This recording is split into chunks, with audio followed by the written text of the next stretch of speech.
Halo Sobat Spoiler, gimana kabarnya? Saya doakan sehat semuanya. Kali ini saya akan menceritakan sebuah drama film dari Hong Kong, yaitu sebuah film aksi yang diangkat berdasarkan novel klasik Journey to the West, sebuah film sequel dari film The Monkey King yang menceritakan kisah perjalanan sang Buddha ke barat untuk mengambil kitab suci. Film ini diperankan oleh Aaron Kwok sebagai Sun Wukong, berdua dengan Feng Shofeng sebagai Biksu Tan Sanjiang. Dan baiklah kawan, langsung saja mari kita simak alur ceritanya. Ceritakan setelah sang Dewi mengorbankan diri untuk menyelamatkan dunia, sosok raja kera nakal muncul dan membuat kekacauan di mana-mana. Atas kesalahan besarnya, Buddha datang memberikan hukuman untuknya. Ia harus terpenjara di dalam tangan Buddha yang berubah menjadi gunung 5 unsur, dan diberitahukan kepada Wukong ia akan dibebaskan untuk menemani perjalanan seorang biksu ke barat. Kemudian setelah 500 tahun berlalu, diperlihatkan seorang biksu yang sedang menghindari terkaman harimau. Dua pengawalnya telah melarikan diri. Kemudian terpaksa sang biksu bersembunyi masuk ke dalam gunung 5 unsur. Harimau masih mengejarnya. Aumannya membuat si raja kera yang terkurung terbangun. Si raja kera tersebut memanggil namanya, meminta agar melepaskan kain kumal yang ada di hadapannya, dan berjanji akan menyelamatkannya.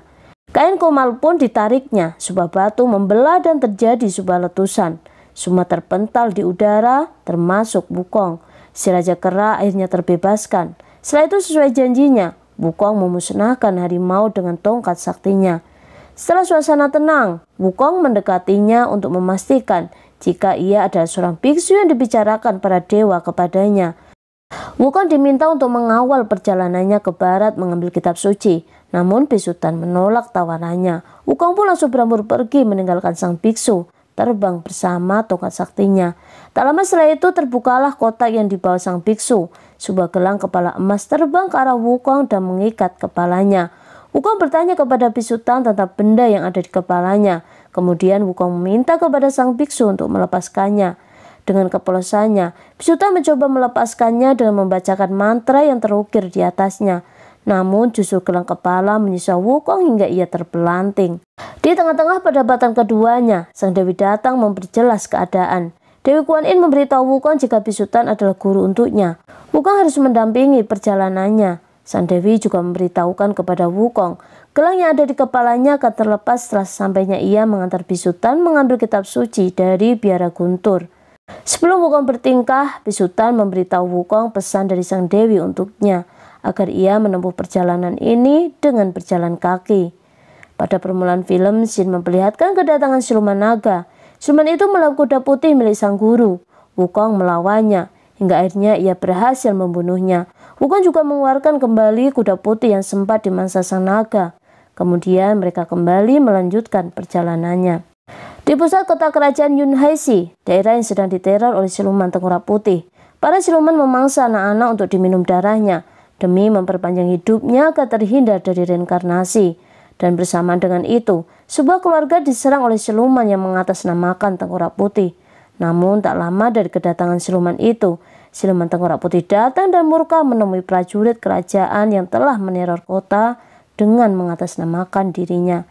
Sang raja ternyata merupakan dalang dari hilangnya anak-anak di kota ini. Kemudian dengan ganasnya, siluman tengkorak putih melenyapkan prajurit yang ada di hadapannya. Shin memperlihatkan aktivitas Biksu Tan di kaca penggala milik Ratu Siluman. Melalui kaca tersebut, ternyata si Ratu Tengkorak Putih telah mengawasi keberadaan sang biksu dalam perjalanan sucinya. Biksu Tan merupakan santapan selanjutnya. Energi yang terdapat pada Biksu Tan dapat dijadikan kekekalan hidupnya menjadi siluman, karena iblis ini telah menolak untuk bereinkarnasi menjadi manusia. Di dalam perjalanannya, Wukong dan gurunya kembali dihadang dua siluman, yang ternyata mereka adalah utusan Dewi Kuan Yin yang diminta untuk menemani perjalanannya. Ia adalah Zun Beiji, siluman babi, dan Shao Wujing, siluman biru berhati lemah lembut. Di tengah pertemuan mereka, Wukong merasakan jika ada yang sedang memperhatikan gurunya. Benar saja, di istana tengkorak putih para dayang sedang merencanakan sesuatu untuk memancing sang biksu ke dalam istananya. Sebuah rencana penyamarannya pun dimulai. Ratu Tengkorak Putih menjadi si nenek tua renta, dengan para dayangnya yang menyamar menjadi putrinya. Kemudian ia menyiapkan sebuah penginapan untuk menggiring sang biksu ke dalamnya. Tepat di saat bisutan dan para muridnya sedang membutuhkan tempat peristirahatan di malam hari, iblis itu menyambut bisutan dalam peristirahatan malamnya. Tiba-tiba saja kabut tersikat memberikan mereka jalan masuk ke dalam penginapan. Mulanya iblis itu bersandiwara terkejut dan ketakutan saat melihat Beji. Iblis itu berlari dan berhenti tepat di hadapan bisutan.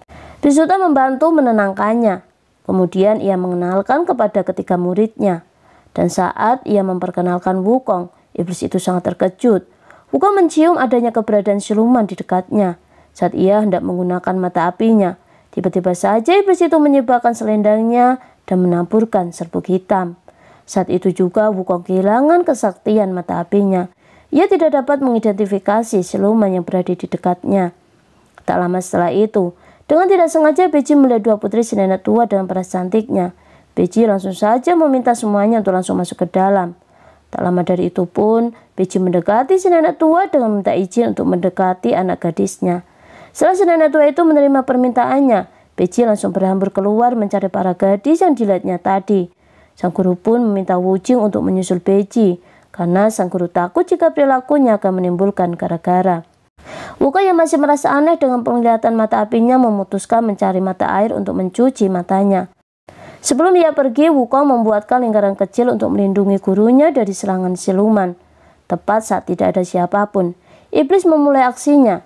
Ia mencoba menarik sukma bisutan, namun gagal karena terhalang dengan lingkaran kecil yang mengitari sang biksu. Iblis itu menggunakan cara lainnya. Dengan wajah memelasnya, iblis itu menceritakan kepada sang biksu cerita mengenai penderitaannya yang telah orang-orang tuduhkan kepadanya sebagai setan jahat karena wabah kelaparan di desanya beberapa puluh tahun yang lalu. Bisutan yang menyimak ceritanya mulai terbawa sedih. Tanpa tersadari, ia mulai melangkahkan kakinya keluar dari lingkaran kecilnya.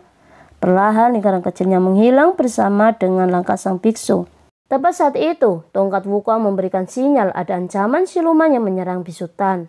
Penglihatan mata api Wukong telah kembali. Namun sayangnya bertepatan saat itu pula hati bisutan telah dimenangkan cerita si iblis tua itu. Dan tentunya si iblis itu langsung saja melancarkan aksinya akan membunuh sang biksu. Namun Wukong datang dan berhasil menghentikannya. Dan sayangnya tindakan Wukong tidak dapat diterima oleh sang biksu. Atas rasa kecewanya, bisutan kembali membacakan mantra padanya. Sebuah gelang kepala emas mulai mencengkeram kepalanya. Penderitaan Wukong terhenti setelah tubuhnya terpelanting menghancurkan bangunan rumah tua yang mereka inap. Dan pada malam harinya, sang biksu memperlihatkan rasa penyesalannya dengan menyusul keberadaan Wukong di atas bukit batu terjal. Perlahan hati Wukong mulai membaik, dan kini mereka kembali melanjutkan perjalanannya. Sebuah berita tentang kehilangan anak tercecer pada sebuah dinding beserta tangisan seorang ibu. Bisutan merasa sedih dengan keadaan di kota ini. Pada saat bersamaan, prajurit menyampaikan kepada sang raja kedatangan bisutan di kotanya. Sang raja pun menyambutnya dengan pesta yang meriah. Sang raja juga menceritakan sandiwaranya tentang teror hilangnya anak-anak yang diculik tengkorak putih. Kemudian sang raja memohon agar sang biksu dapat memusnahkan siluman yang ada di kotanya. Pada saat itu, Ratu Iblis Tengkorak Putih datang dan murka. Dengan kekuatannya, Ratu Tengkorak Putih membinasakan seluruh prajurit di sana. Sebelum pergi, iblis itu mendekati Wukong. Ia minta kepada Wukong untuk menemuinya. Di sana, iblis itu mencoba mengadu domba Wukong dengan gurunya. Ia memperlihatkan pertunjukan monyet-monyet yang sedang disiksa manusia. Seperti halnya Wukong yang sedang dikendalikan gurunya menggunakan gelang kepala yang dikenakannya. Hal ini mengingatkan tentang penderitaan Wukong saat mantra dibacakannya. Kemudian sang iblis menawarkan kerjasamanya untuk membinasakan sang biksu. Tibalah malam di mana kebenaran terungkap. Ternyata di balik hilangnya anak-anak di kota ini adalah perbuatan sang raja. Ia membutuhkan setiap tetesan darah anak-anak untuk diminumnya sebagai obat penawar penghilang kutukannya. Namun penawar ini hanya bersifat sementara dan hanya darah sang biksulah yang dapat menjadikan obat penawarnya. Pada malam setelah Wukong kembali dari pertemuannya dengan iblis, Wukong telah memutuskan untuk mempertemukan gurunya dengan iblis Tengkorak Putih. Namun keresahan hatinya membuat Wukong datang kembali kepada bisutan dengan penyamarannya. Tingkah Wukong memancing amarah siluman Tengkorak Putih hingga perkelahian kembali terpecahkan. Beji dan Muji datang ikut membantu Wukong menyelamatkan bisutan. Di tengah kerusuhan perebutan sang biksu, para penjaga raja berhasil menculiknya dan membawanya di hadapan raja. Di sanalah sang raja mengungkapkan kebenarannya. atas semua yang sedang ia rencanakan, bahwa ia membutuhkan darah sang biksu. Tepat saat sang raja hendak akan menghunuskan sebilah pisau ke arah biksu, tongkat sakti Wukong menangkisnya. Namun serangannya ia hentikan saat sang biksu tidak menghendakinya. Wukong membebaskan anak-anak yang dikurung di sana dan pergi meninggalkan sang raja dalam kekacauan. Iblis itu masih mengincar sang biksu. Di tengah perjalanannya ketika mereka berada di tengah pasar, para orang tua berdatangan mengucapkan terima kasih atas jasa sang biksu dalam menyelamatkan anak-anak di kota ini. Bersamaan dengan itu, iblis itu kembali membuat penyamarannya. Wukong mengetahuinya melalui mata apinya. Menggunakan tongkat saktinya, ia memusnahkan siluman itu dalam penyamarannya. Namun sayangnya, Bisutan marah kepada Wukong atas perilakunya. Ia kembali membacakan mantranya. Wukong kembali berjungkir balik menahan sakit dari ikat kepalanya. Dan karena peristiwa ini, Bisutan mengusir Wukong dari sisinya. Wukong berlutut memohon pengampunan, namun sang bisu sudah tak lagi menerimanya. Si iblis masih saja menyaksikannya dari kejauhan. Saat mengetahui Wukong tak ada lagi di sisinya, tiba-tiba saja iblis itu datang menculik sang biksu ke istananya. Beiji dan Wuji dibuat bingung setelah itu. Mereka mencari keberadaan Wukong yang ternyata sedang menghadap sang dewi. Wukong sedang diberikan pencerahan oleh Dewi Kuan Yin. Sebelum kemudian sang dewi mengatakan jika saat ini gurunya sedang diculik oleh siluman tengkorak putih. Mengetahui hal itu, Wukong bergegas pergi menuju istana tengkorak putih. Sesampainya di sana, Wukong langsung mengibas habis ratusan prajurit tengkorak putih yang sedang melawan Beiji dan Wuji dengan sekali pukulan tongkatnya. Dengan cepat, Wukong masuk ke dalam istana tengkorak putih. Wukong berhasil menyelamatkan gurunya dari ratu siluman iblis. Saat Wukong sedang membawa sang guru keluar dari istana iblis, tepat di depan pintu mulut tengkorak menganga, membuat keduanya jatuh terperangkap di dalam perut tengkorak. Wukong terus berusaha mencari jalan keluar dari dalam perut tengkorak putih. Saat Wukong berhasil keluar, justru sang bisu masih terperangkap di dalamnya. Dibantu oleh Beijing dan Wujing, mereka melawan iblis tulang putih. Dengan seluruh kekuatannya, Wukong akhirnya berhasil mengalahkannya.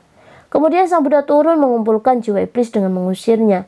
Bisutan masih dengan sifat kasih sayangnya memohon kepada Buddha agar memberikan kesempatan pada sang iblis untuk menunjukkan penyesalannya dan meminta kesempatan agar ia dapat berinkarnasi.